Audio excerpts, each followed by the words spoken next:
Good evening and welcome to Newsnight. I'm Amritpal Singh. This is a show on which we tell you what happened around the world and in the country in the day just gone by. Well, much has happened around the world and in India, where elections, there are states which are poll-bound. Hectic campaigning is on in them. The vaccination drive in the country, the world's biggest vaccination drive, is on. Nearly 3 crore people have been vaccinated in the past 57 days since the vaccination drive began in January this year. Also, there's a surge. That's a worrisome news. There's a surge in COVID cases in some states of the country.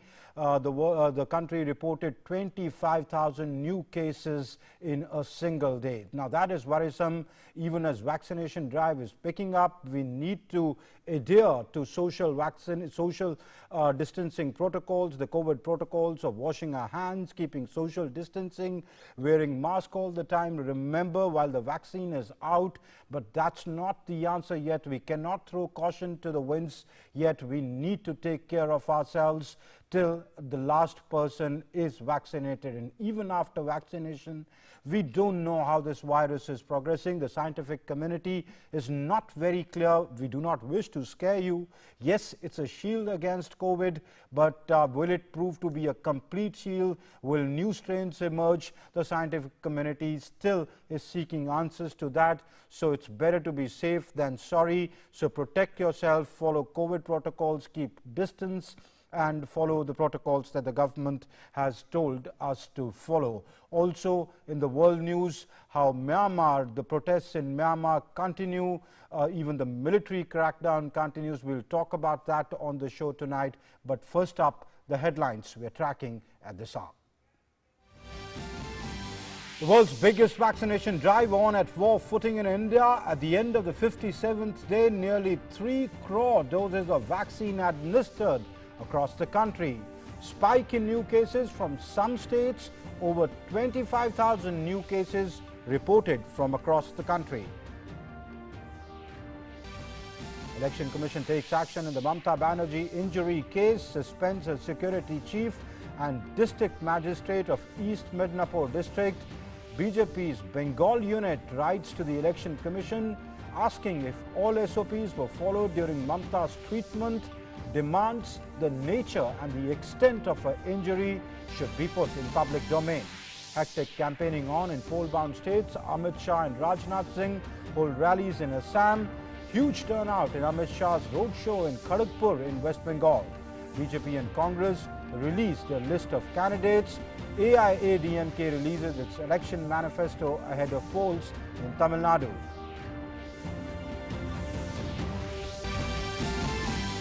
Maharashtra court sends Mumbai cop Sachin Vase to NIA custody till the 25th of March. Former Chief Minister of the state, Devendra Fadnavis, attacks the Maharashtra government for allegedly trying to shield Vase. India further its cooperation with the framework of Saga with the Comoros. Indian naval ship INS Deshalva arrives in the port of Anjuan with 1,000 metric tons of rice. Foreign Minister of Comoros to receive the rice at a ceremony on Monday. In international news, deadly clashes in Myanmar continue. Security forces crackdown on protesters. In many parts of the country, chaos erupts in Hapakant as protesters splashed with water to dilute tear gas and smoke. More than 80 people have been killed since the protests erupted against the military government. Anger grows in Britain after police disperse vigil for murdered woman in London. British Minister for Safeguarding says London police will have to explain its actions against people gathered at a vigil to mark the killing of murder victim Sarah Everard to the Home Secretary. And in sports, India eye to win the match as men in blue take on England in the second T20 of the 5-match series in Ahmedabad. Ishan Kishan and Surya Kumar Yadav make their international career debuts.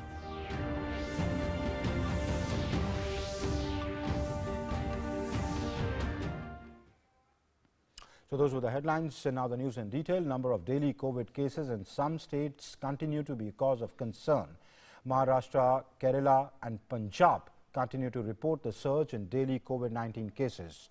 On the other hand, the number of daily vaccine doses being administered across the country is showing a steady increase. Remember, this is the largest or the biggest vaccination drive anywhere in the world, and nearly 3 crore people have been vaccinated so far.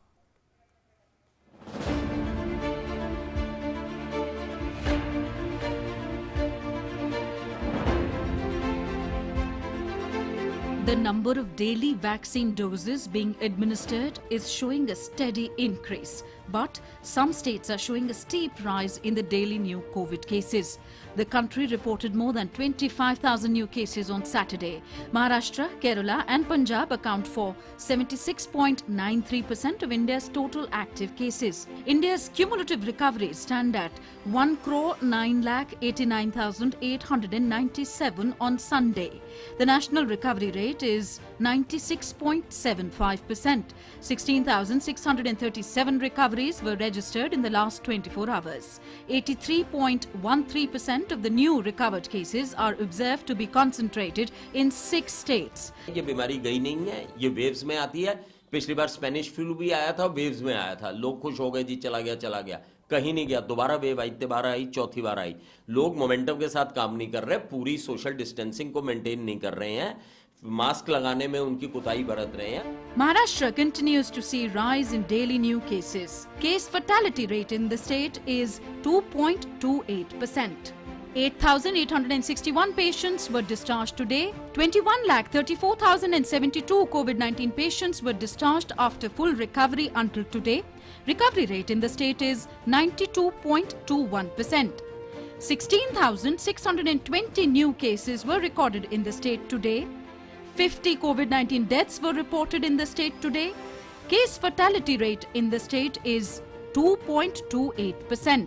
Chief Minister Uddhav Thackeray interacted with representatives of the National Restaurant Association, Shopping Centres Association through a televised system and appealed for cooperation. बहुत जगह पार्टियां हो रहे हैं, जैसे pubs में या wedding halls में, जहां गवर्नमेंट्स नॉर्म्स जो है, जहां सिर्फ 50 आदमी लोग मिल सकते हैं, वहां 300, 1000, 1500 लोग मिल रहे हैं. As Maharashtra remains one of the worst affected states in the country, several districts of the state, including Pune, Nagpur, Parbhani, Aurangabad, Akola, Thane, Palghar and Nashik, have imposed restrictions and stringent measures such as lockdown and night curfew have been put in place. Aware होने की जरूरत है.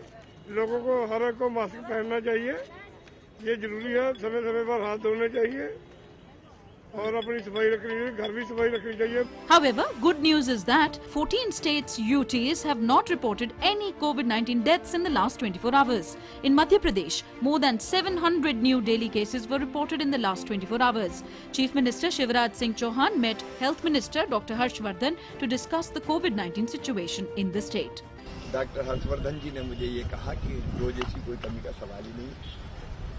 जितनी आवश्यकता है उतने dose vaccine के मध्य प्रदेश को दिए जाएंगे और उसका सिलसिला लगातार जारी है. On the vaccination front, the country is nearing 3 crore cumulative vaccination doses. More than 2 crore 97 lakh 38,000 vaccine doses have been administered. As on day 57 of the vaccination drive, more than 15 lakh vaccine doses were given. Government's efforts continue unabated to defeat COVID-19. However, people also have to contribute in this fight against COVID-19 by following precautions and COVID-related guidelines, including maintaining physical distancing, wearing masks, keeping rooms well ventilated, avoiding crowds, sanitizing hands, among others. With inputs from Shama Mishra, Bureau Report, DD India. And campaigning is on in the poll-bound states. It's on in full swing in Tamil Nadu as well. BJP on Sunday announced the second list of its candidates for the 4 assembly states. Assembly poll-bound states. The Congress too released its list of 86 candidates for Kerala assembly polls. Election campaign has intensified in poll-bound states of Tamil Nadu, Puducherry, Kerala, Assam and West Bengal. The BJP on Sunday announced second list of candidates for 4 states going for polls. In Kerala, the party will contest in 115 seats out of 140 and declared names for 112 seats. It has left 25 seats for 4 alliance parties. Metroman E. Sridharan will contest from Palakkad Assembly constituency. Rajya Sabha MP K.J. Alphonse will be the BJP candidate from Kanjirapalli Assembly. In Kerala, the Bharatiya Janata Party, we have an alliance with 4 parties. BJP will be contesting in 115 seats. The BJP will contest in 20 seats in Tamil Nadu Assembly polls and declared the names of candidates. In West Bengal, Assembly elections will be conducted in 8 phases. BJP announced 27 names for the polls for the 3rd phase, while 36 names for the 4th phase. BJP leader Babul Supriyo will contest from Toliganj, while Lockett Chatterjee will be fighting the Assembly polls from Chinsura. The party has fielded Rajya Sabha member Swapan Das Gupta from Tarkareshwar. The BJP has announced 17 names for the 3rd phase of Assam polls.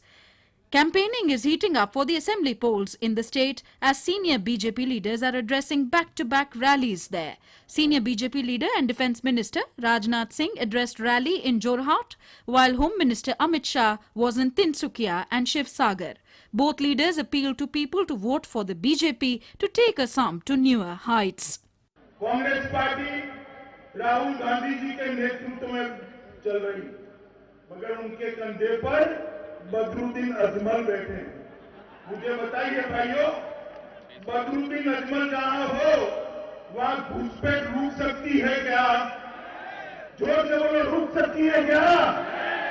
मित्रों, Congress party को आपका दिया हुआ एक vote Badruddin Ajmal को मिले और बदरुद्दीन अजमल को मिला हुआ एक वोट आसाम को घुसपैठियों से भर देगा। आपको तय करना है कि कौन सी पार्टी चाहिए, घुसपैठ कराने वाली पार्टी चाहिए या घुसपैठियों को उखाड़ कर बाहर फेंकने वाली पार्टी। राजनीति केवल सरकार बनाने के लिए नहीं की जानी चाहिए, राजनीति की जानी चाहिए तो देश बनाने के लिए राजनीति की जानी चाहिए, समाज बनाने के लिए राजनीति की जानी चाहिए। हम जाति, पंथ, धर्म, मजहब की राजनीति नहीं करते हैं, हम राजनीति करते हैं तो इंसाफ और इंसानियत की राजनीति करते हैं, जस्टिस और ह्यूमैनिटी की पॉलिटिक्स हम करते हैं। Campaigning is also gathering pace in poll-bound southern states. In Puducherry, 4-time MLA P. Kannan joined the BJP. On the other hand, Congress is facing an internal tussle in the Union Territory. During the Puducherry Congress Election Committee meeting, some Congress workers raised the DMK flag as a mark of protest. Congress has released its list for 86 seats for Kerala Assembly polls. All the 86 candidates announced by International Congress, they are all very, very important so far as party is concerned. Tamil Nadu Congress workers expressed their displeasure against the party leadership for delay in releasing the list of candidates. The Communist Party of India has announced its list of candidates for 6 seats it is contesting in alliance with the DMK in Tamil Nadu. DMK MLA P. Sarvana joined the BJP in Tamil Nadu. Ruling AIADMK has released its election manifesto in Chennai, naming Madurai Airport after Muthuramalinga Thevar, continuation of 2,500 rupees as Pongal gift every year, 50% discount for women in city buses, extending 100-day work scheme to 150 days, 25,000 rupees as subsidy to buy auto rickshaws. Assembly polls in the state will take place in a single phase on 6th of April. Bureau Report, DD India. And in West Bengal, election campaigning is on in full swing. Well, West Bengal is the most watched state because the politics there is, unlike the other states, very heated up. BJP chief, senior leader Amit Shah held a massive roadshow in Kharagpur, while Mamta Banerjee held a show in Kolkata. She was on the wheelchair because she's been injured. In another development, the Election Commission has seemingly taken some action in her injury case. They have removed some officials in the Nandigram incident. Campaigning in West Bengal is garnering maximum limelight among poll-bound states. Senior BJP leader and Home Minister Amit Shah held massive roadshow in Kharagpur, West Bengal. People in large numbers took part in the roadshow. On the other hand, West Bengal Chief Minister Mamta Banerjee also led a roadshow in Kolkata on Sunday, sitting on a wheelchair. The TMC chief had alleged that she was attacked by 4 to 5 men during her election campaign in Nandigram. I will continue to campaign in the state on wheelchair. Khela hobe. An injured tiger can get far more dangerous. Meanwhile, the Election Commission on Sunday removed top officials for failing to ensure security to West Bengal Chief Minister Mamta Banerjee. The poll panel removed Director Security and placed him under suspension.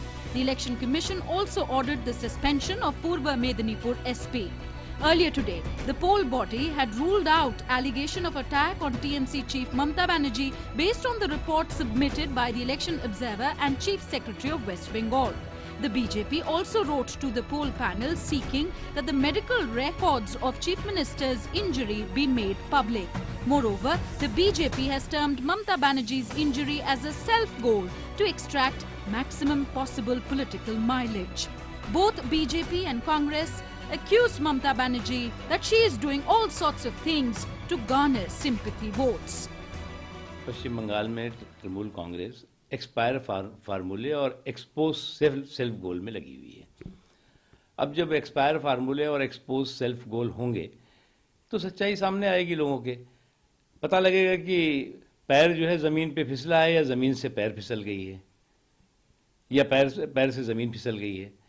तो अगर पैर से ज़मीन फिसल जाती है तो इसी तरह के चूचू चूचू चिक चिक चूचू का मुरब्बा जैसे मुद्दे दिखाई पड़ते हैं। चुनाव आयोग ने जो स्पेशल ऑब्जर्वर्स की रिपोर्ट मंगाई उसमें उन्होंने स्पष्ट किया है कि ये कोई सुनियोजित ढंग से प्रायोजित कोई हमला नहीं था, बल्कि एक घटना है, दुर्घटना है जिसकी वजह से उनको चोट लगी। Nandigram is being seen as the hot seat in West Bengal Assembly elections. Shubhendu Adhikari, who had once been Mamta's close aide, is in the fray against her on this keenly contested seat. But who eventually claims Nandigram and West Bengal, only time will tell. Bureau Report, DD India. And let's talk about India's vaccine diplomacy, vaccine Maitri. Well, about 55 days of vaccine diplomacy later, which started on the 20th of January when we provided about 1.5 lakh doses of vaccines to Bhutan, 60 million doses have been distributed to over 70 countries, apart from the vaccines we've given on the international Gavi and COVAX programs, which is a pool in which vaccines are distributed to other countries. India's got immense respect and appreciation from all around the world. In fact, cricketers such as Vivian Richard have thanked Prime Minister Modi for the vaccines. More in this report.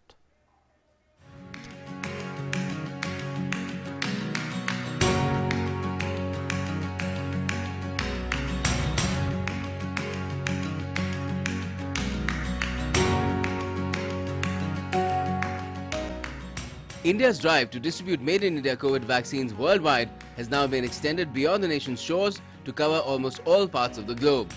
It started with the dispatch of the first consignments to Bhutan and Maldives on the 20th of January this year. Now, Vaccine Maitri has had West Indian cricketing greats such as Sir Vivian Richards, Jimmy Adams, Ram Naresh Sarwan and Richie Richardson expressing gratitude towards India and Prime Minister Narendra Modi. To thank for exactly the wonderful contribution that India would have made to our country, which is the vaccine. We thank you so much on behalf of the Antiguan and Barbudan people. We look forward also that in the future, continued relationship. Thank you very much, Prime Minister Modi, and to thank the High Commissioner to our region. We also thank all the people of India for such a kind gesture. Thank you very much. I just want to use this opportunity to say thank you to the government of India for the support that they're giving to people all across the region in donating vaccines. I know that my own home country of Jamaica is benefiting from this initiative, as also is Antigua, where I'm currently working with Cricket West Indies. We're all deeply grateful to the government of India, and on behalf of the people in the Caribbean, I'd like to tell them thank you very much for this great initiative. I would like to take this opportunity to thank Prime Minister Modi for providing the COVID-19 vaccine for us here in Ghana. We really appreciate your kindness, sir. Thank you so much. On behalf of the government and the people of Antigua and Barbuda, I would like to thank the Prime Minister of India, Prime Minister Modi, for his kind generosity in offering us 40,000 Oxford AstraZeneca COVID-19 vaccine. We are extremely grateful to you and your country, sir. Thank you very, very much. India's vaccine diplomacy has so far been extended to 71 countries. 8.125 million doses of Made in India vaccines have been supplied as grants. 33.97 million doses have been supplied on commercial basis. 16.55 million doses have also been supplied as part of the multilateral COVAX initiative. This takes the total supply of vaccines from India to the world to 58.64 million doses. And India's contribution to the global fight against COVID-19 is set to get even bigger under the latest Quad Vaccine initiative, where America's tech know-how, its financial resources coupled with Japan's, as well as Australia's strengths in logistics and distribution will be leveraged along with India's vaccine manufacturing capabilities to produce and supply 1 billion anti-COVID vaccine doses by the end of next year. Bureau Report, DD India. An Indian naval ship, Jal Shiva, today arrived at the port of Anjouan in Comoros with 1,000 metric tons of rice. India's ambassador to Madagascar and Comoros, Abhay Kumar, said that the arrival of INS Jal Shiva highlights the continued and exemplary ties between India and Comoros within the framework of India's Saga doctrine, or the security and growth for all in the region. The 1,000 metric tons of rice will be received by Foreign Minister of Comoros in a ceremony on Monday, which will be attended by Ambassador Abhay Kumar through video conferencing. The ambassador is based in Madagascar. Last year, External Affairs Minister Dr. S. Jaishankar had held a telephonic conversation with the Foreign Minister of Comoros, and a COVID-related medicines and medical team were dispatched to the Comoros Islands. This is in fulfillment of the commitment made by the Honorable Vice President of India during his visit to Comoros, and in line with the vision of Sagar of Honorable Prime Minister of India, Shri Narendra Modi, which means security and growth for all in the region. We have INS Jalaswa visiting Comoros with this consignment of 1,000 tons of rice in expression of solidarity with the people and the government of Comoros. And let's talk about Myanmar, where the situation is turning bad day by day. Deadly clashes continue between pro-democracy protesters and the military junta. At least 5 persons were killed on Sunday during clashes with the police. Remember, on Saturday, 12 persons were killed. Security forces cracked down on protesters in many parts of Myanmar. Till now, there are reports that over 90 people have been killed since the protests erupted against the military junta. Acting leader of Myanmar's parallel civilian government, or the ousted government, Mahan Win Khaing Than, vowed to pursue a revolution to overturn the junta in his first public address on Facebook since the military takeover of February 1st. Chaos erupted in the town of Pakant in northeastern Myanmar on Sunday as protesters splashed water to dilute tear gas smoke as they faced off with armed police. At least 5 persons were killed in different violent confrontations between protesters and police on Sunday. 12 protesters were killed and several others injured in police firing on Saturday during anti-coup protests, which continued unabatedly even on the 43rd consecutive day in Myanmar. According to reports, more than 90 people have been killed since military seizure of power last month. According to the Assistance Association for Political Prisoners Advocacy Group, over 2,100 people have been arrested. Meanwhile, acting leader of Myanmar's parallel civilian government, Man Win Khaing Than, who is on the run along with most senior officials from the ruling National League for Democracy Party, vowed to pursue a revolution to overthrow the junta in his first public address since the military takeover. Than also said his government will seek to give people the legal right to defend themselves. This is the darkest moment of the nation and the moment that the dawn is close. Than last week was appointed as the acting vice president by representatives of Myanmar's ousted lawmakers, the CRPH, which is pushing for recognition as the rightful government. CRPH has announced its intention to create a federal democracy, and leaders have been meeting representatives of Myanmar's largest ethnic armed organizations, which already control vast swaths of territory across the country. Some have already pledged their support. Bureau Report, DD India. So where is this movement really going? We'll talk about that, but let's take a look at how the coup started on the 1st of February when the army deposed the elected government of State Councillor Aung San Suu Kyi. This is what the timeline looked like. On the 1st of February, military detained Aung San Suu Kyi, President Win Myint and other senior leaders of the NLD, Suu Kyi's party, in an early morning raid. That's when the military conducted an early morning raid, and then they declared a state of emergency for 1 year. They accused the government of rigging the elections. They cited alleged election fraud as reason for imposing the emergency. This happens on the 1st of February this year. On the next day, the US designates the military takeover as a coup. The US says it is a coup. And that's when the whole problem started. In Yangon, people turned out in large number. They started banging pots and pans and started sounding car horns in protest, calling for Suu Kyi's release. Doctors and other personnel, government personnel, student groups called for civil disobedience. So government workers started calling for civil disobedience in the coup. This is again on the 2nd of February, the day after the US declared it a state of emergency, and 2 days after the army detained them. And this civil disobedience has been going on. On the 3rd of February, many medical staff across the country at 70 hospitals across Myanmar stopped work. Others wore red ribbons as part of their civil disobedience campaign. This was a shock for the military junta. They never expected that. NLD offices in several parts of the country were raided. Documents, computers, laptops, etc. were seized from the NLD offices. Now, this is not just from government offices, but NLD, the political party's offices.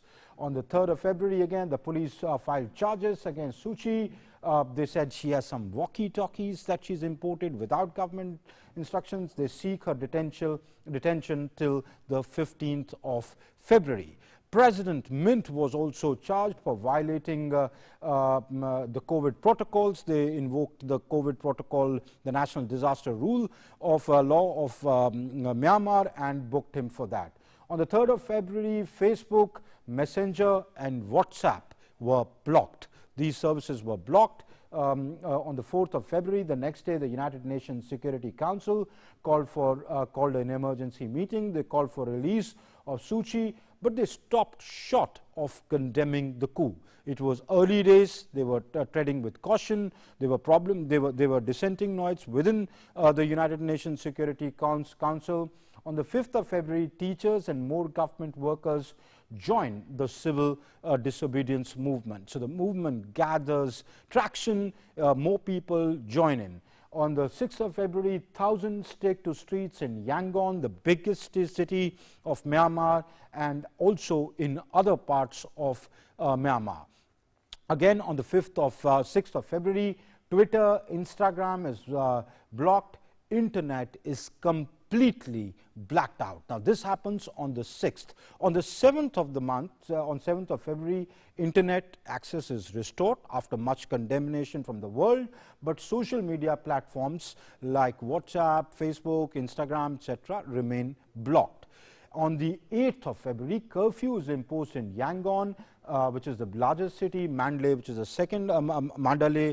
second largest city, and other towns. There's a ban on gatherings of more than 5 persons. Now, this is what is happening on the 8th. of February. General Min Aung Hlaing makes the first televised address. He's the general who's taken over as the head of the military junta. He promises to hold elections within 1 year. Remember, the military, when they took over, imposed a state of emergency. They said they're doing this for 1 year.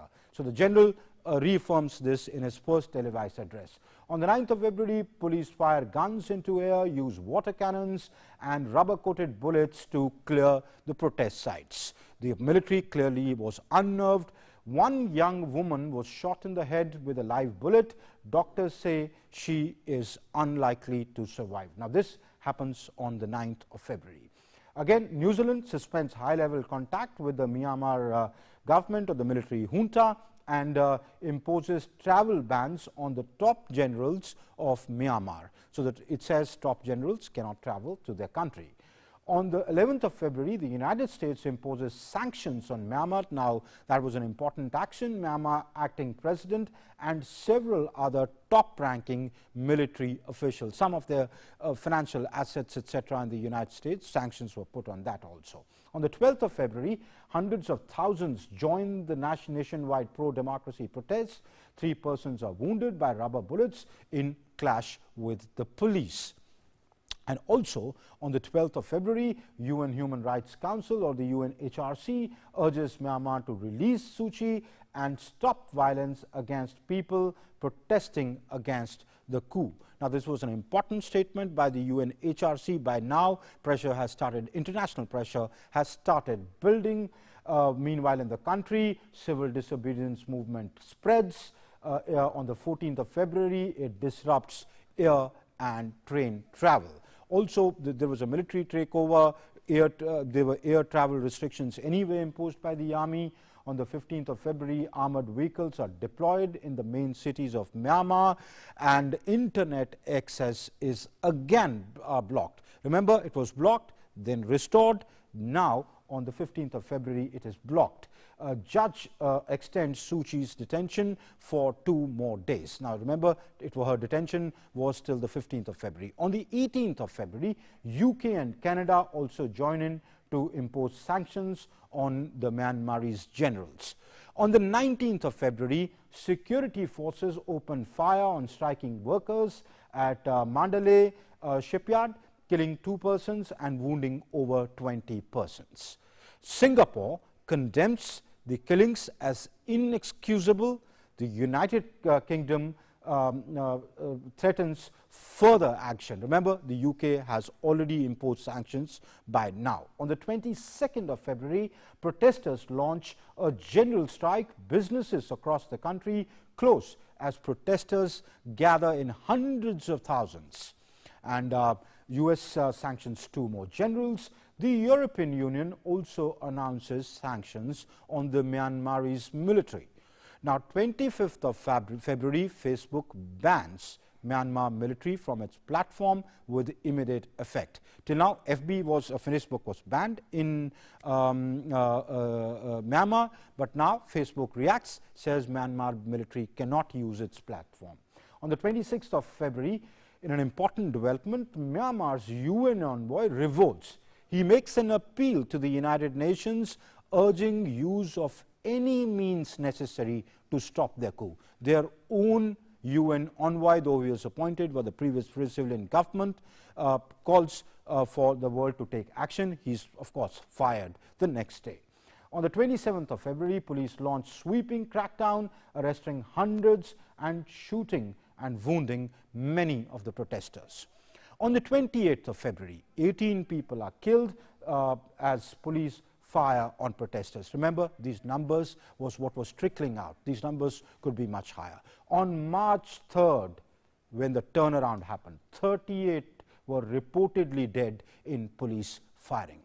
Activist Ma Khyal Sin, also known as Angel, was shot in the head by security forces in Mandalay. She was a pro-democracy activist. On the 11th of March, UN Security Council calls for reversal of the Myanmar coup, condemns violence. The 15-nation council, including the Myanmarese friend China, calls on military to exercise utmost restraint and calls for immediate release of the detained leaders. Now, China has started being seen as away from the Myanmarese military.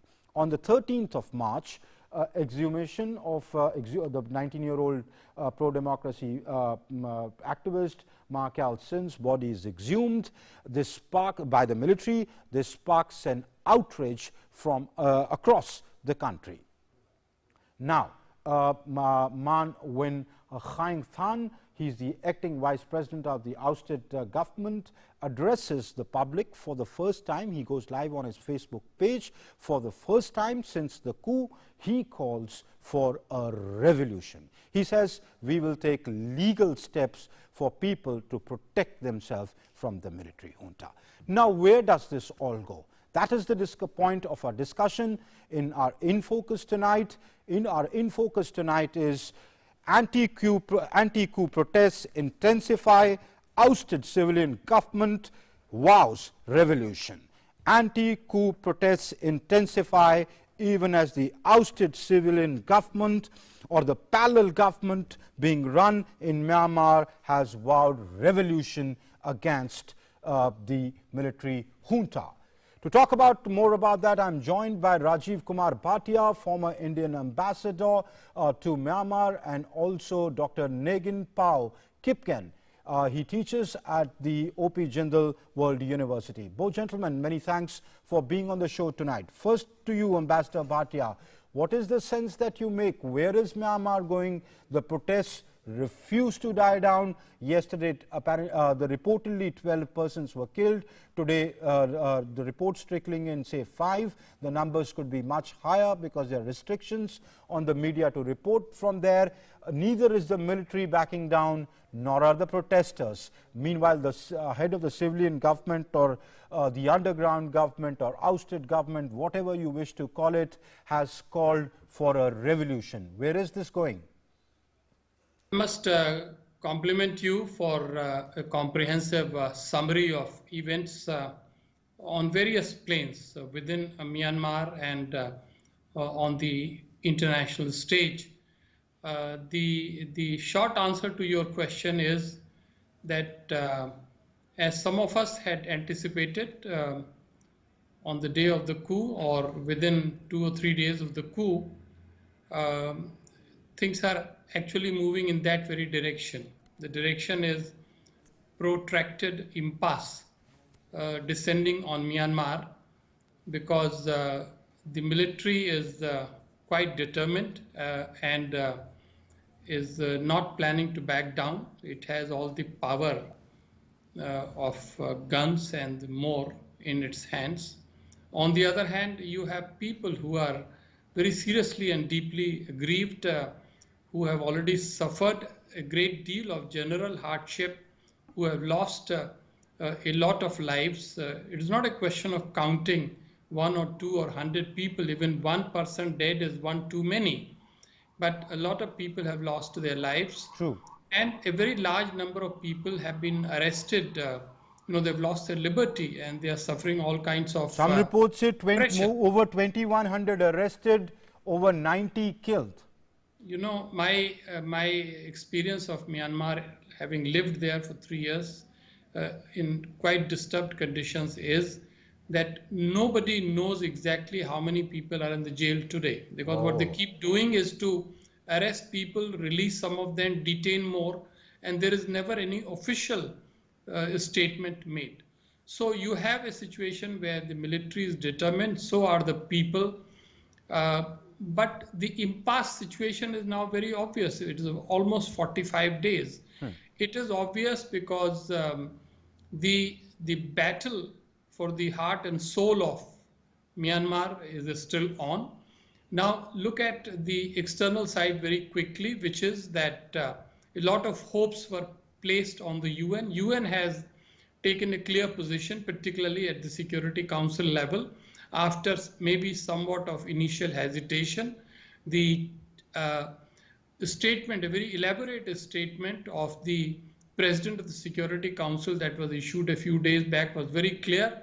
But these are political or diplomatic interventions. They cannot change the situation on the ground, on the streets of Yangon and Mandalay.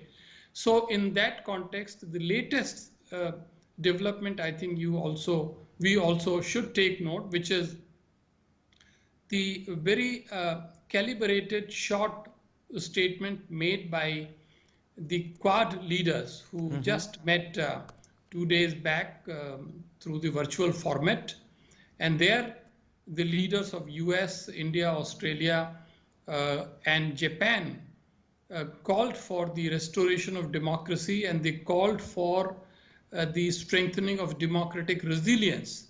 So essentially, the impression is that this could somewhat strengthen the hands of ASEAN, led by Indonesia, which is trying to do a diplomatic initiative for reconciliation in Myanmar.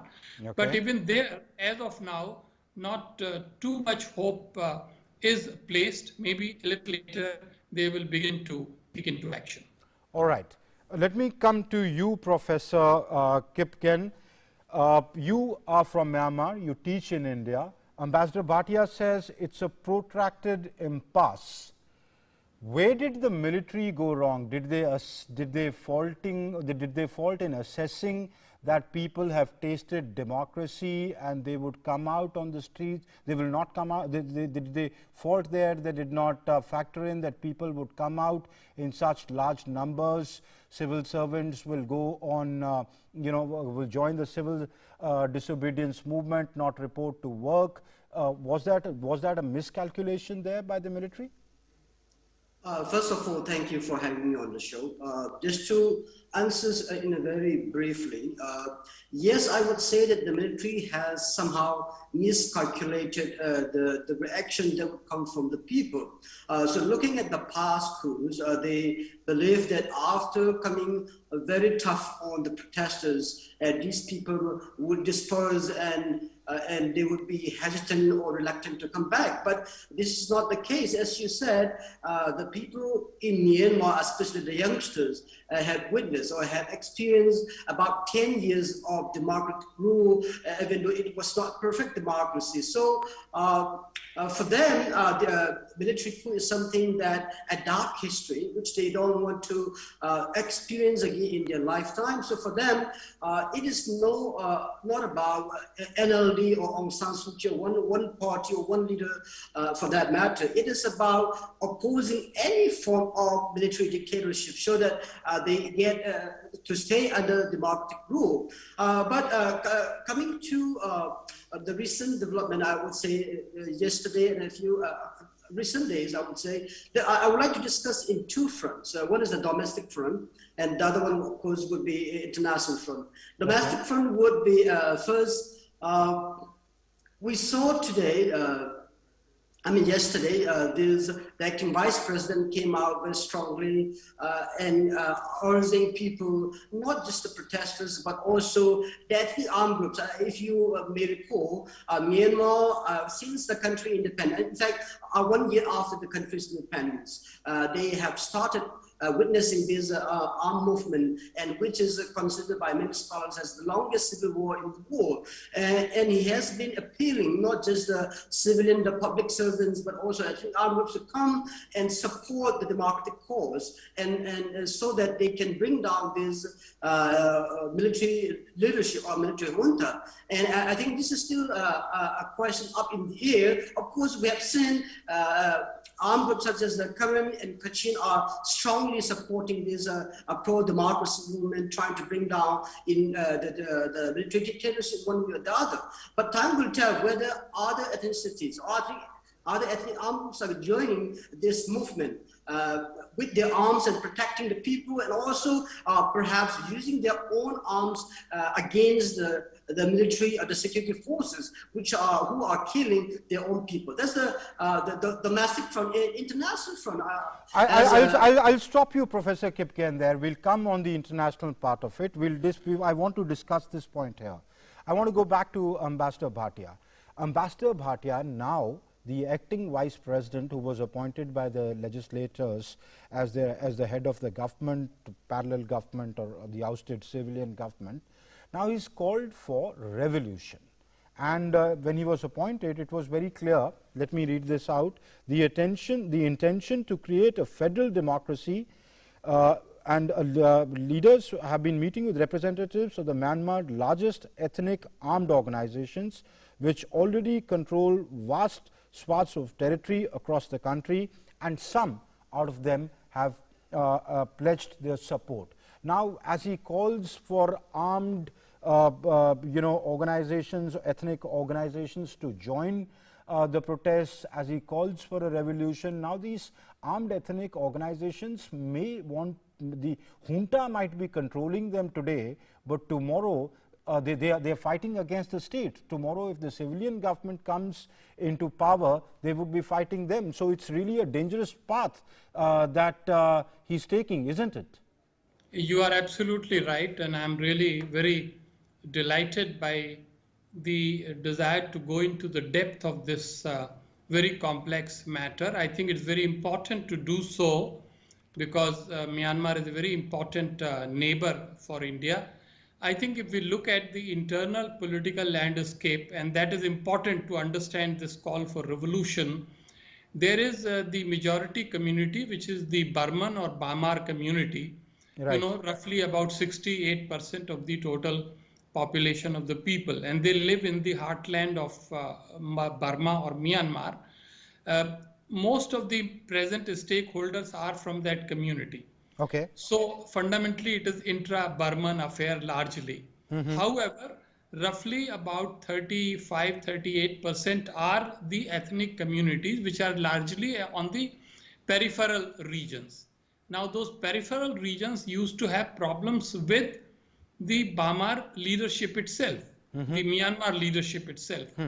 However, now that there is a fallout within the Bamar community, as reflected in the clear divide between the army and the people, the question that comes up is as to what would happen. And here we must look at another very important constituency in this country and the importance of religion that is there.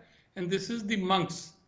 Okay. The Buddhist clergy, if they were to swing their weight in favor of the people, there could be a certain kind of outcome.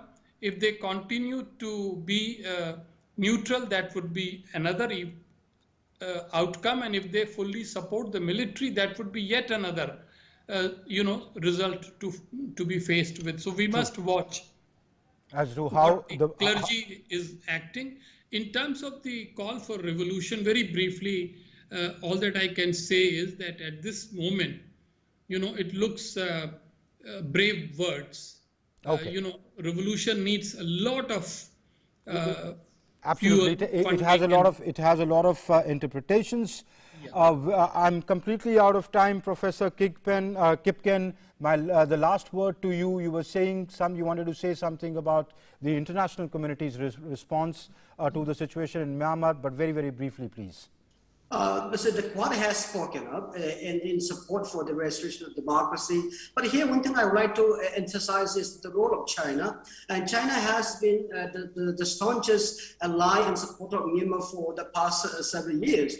And today, the latest report that we see today was that the protesters, believed to be the protesters, burned down 2 factories that were jointly owned or invested by Chinese businessmen and as well as somebody from Myanmar. So I think that it's going it's taking another turn. The event is taking another turn, and I believe it's likely going to escalate tensions, not just between the protesters and the military, but also the military leadership and the Chinese government. And we might see a different phase of international reaction following what's happened just today, and perhaps what might happen in the future. Because the protesters are threatening about even disrupting the oil and gas pipeline of China, which is a huge investment for China. If that is coming to pass, we will see another round, another phase of intense and escalation in the whole picture of this, what's happening in Myanmar. All right, Professor Kipken, Ambassador Rajiv Bhatia, many thanks for joining us, for joining me on the show and lending your insights. It's an interesting discussion. We need a separate program to discuss this at length, and I promise you I'll do that. Thank you very much for joining me tonight on the show. And moving on, a day after Assistant Police Inspector Sachin Wazi was arrested by the National Investigating Agency, a special court in Mumbai has sent him to NIA custody till the 25th of March. Earlier today, he was produced at a NIA court in Mumbai. He was arrested on Saturday night after NIA questioned him for 12 hours for his role and involvement in placing explosives-laden vehicle near the house of industrialist Mukesh Ambani on the 25th of February. Charges under various sections of IPC, including IPC 286, 465 and 473 are levied against him. A BJP delegation today met Chief Election Officer in Kolkata and demanded strict action against those involved in managing the security of Chief Minister Mamata Banerjee. इस तरह का जिसको Z+ security है ये allow नहीं है, ये protocol में भी नहीं है। अगर कोई बड़ी घटना घट जाए तो पूरा बंगाल तहस-नहस हो जाता। तो ऐसे में कुछ लोगों को किया गया और कुछ लोगों को छोड़ा जाएगा, ये नहीं होना चाहिए। पूरा सिस्टम के ऊपर एक्शन होना चाहिए, तभी फ्यूचर में इस तरह की जो प्लानिंग होती है गलत ढंग से अपने सिंपैथी को हासिल करना वो बंद हो जाए। And let's now take a look at how the global fight against COVID-19 is progressing. The number of new coronavirus cases in France neared 30,000 on Saturday, while the number of people to receive their first vaccine injection topped 5 million. The COVID-19 situation in the Paris region is extremely tense, and authorities are ready to take new measures, but did not announce a tightening of curfew or new regional lockdowns. The new Italian government, led by Prime Minister Mario Draghi, is discussing further restrictive measures for the country if COVID-19 rates continue to rise. More and more of Italy's regions are becoming red zones with a tight lockdown. Other measures, such as closing down cities during weekends, are being proposed ahead of Easter celebrations in order to combat the virulent strains of the virus that are causing infections to rise. Former Brazilian President Lula da Silva received on Saturday the first dose of the Sinovac vaccine against COVID-19 in Sao Paulo. Recently, Lula attacked Brazil's president, Jair Bolsonaro, directly for his failing record in handling the coronavirus pandemic, especially delays obtaining vaccines and doubts sowed by the president about their effectiveness. Brazil has lost nearly 270,000 people to COVID-19, the worst death toll outside the United States. A COVID-19 mass vaccination campaign started in the northern Spanish region of Galicia with people receiving the AstraZeneca vaccine.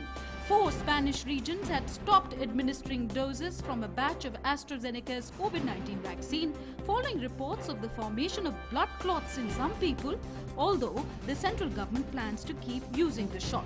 Spain would continue to administer the AstraZeneca vaccine until it received further guidance from the central government. And British Minister Victoria Atkins has said that London police will have to explain its actions against people gathered at a vigil to mark the killing of murder victim Sarah Everard to the Home Secretary. Atkins' comments come after a public outcry of images showing mourners being dragged away from the vigil by police officers on Saturday night. Everard's disappearance, for which a police officer has been charged with murder, has led to a wave of accounts from women about the dangers of walking the streets of London alone at night. Last night, people were very, very upset. There was a great deal of emotion, completely understandably. And the police, being as they are operationally independent, will be having to explain that to the Home Secretary in their report. And drones captured how fin whales return to the same part of the Spanish coast year after year to feast on krill. The graceful sea mammals, which can reach up to 24 meters in length, were captured in 700 hours of film by Ed Maktub Association. For the past 7 years, the association has recorded how common fin whales come to feed up to 6 miles off the coast of south of Barcelona and Tarragona in Spain's northeastern region of Catalonia. And that's it in Newsnight tonight. Thanks for watching. Namaskar.